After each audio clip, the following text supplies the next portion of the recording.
बुद्ध की कहानी वास्तव में एक प्रेरक और शिक्षाप्रद यात्रा है जो हमें भीतर की शांति और संतोष की खोज करने के लिए प्रेरित करती है। आइए इसे और विस्तार से समझते हैं। सिद्धार्थ गौतम, जो बाद में बुद्ध बने, जिनका जन्म एक विशाल और ऐशो आराम से भरे महल में हुआ। उनके माता पिता ने उनकी सुरक्षा के लिए हर एक प्रयास किया, जिससे उन्होंने जीवन के दुखद पहलुओं को नहीं देखा। लेकिन जब सिद्धार्थ ने पहली बार बाहर की दुनिया में कदम रखा तो उन्होंने बुढ़ापे, बीमारी और मृत्यु का सामना किया।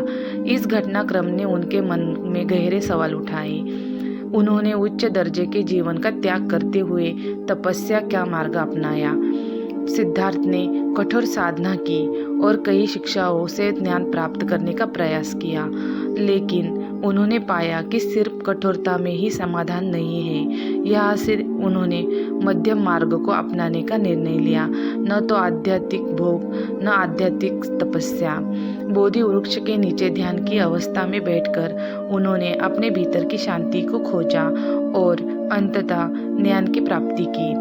उन्हें समझ में आया कि दुख का मुख्य कारण हमारे मन का फंसना, इच्छाएं और बाहरी चीजों पर निर्भर करता है। बुद्ध ने हमें यह सिखाया कि सच्ची खुशी आंतरिक उपस्थिति और संतुलन में है। उन्होंने जीवन के 4 सत्य बताए।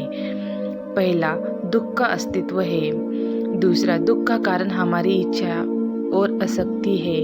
तीसरा, दुख को समाप्त किया जा सकता है। चौथा, दुख से मुक्ति पाने का मार्ग। 8वां पाठ है। यह 8वां पाठ हमें सही दृष्टिकोण, सही संकल्प, सही भाषण, सही क्रिया, सही आजीविका, सही प्रयास से ही ध्यान और सही सिद्धि का मार्ग दिखाता है।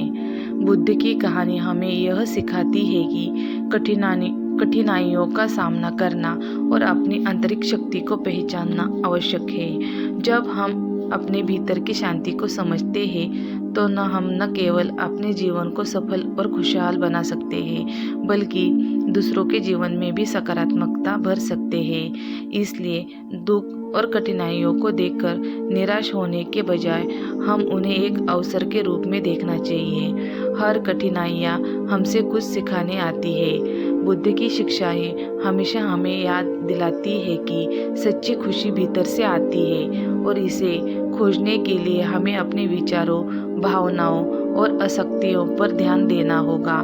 इस प्रकार बुद्ध की कहानी जीवन में सकारात्मक दृष्टिकोण से जीने की प्रेरणा देती है। हमें हमेशा आगे बढ़ने और आत्म साक्षात्कार के रास्ते पर चलने के लिए तैयार रहना चाहिए।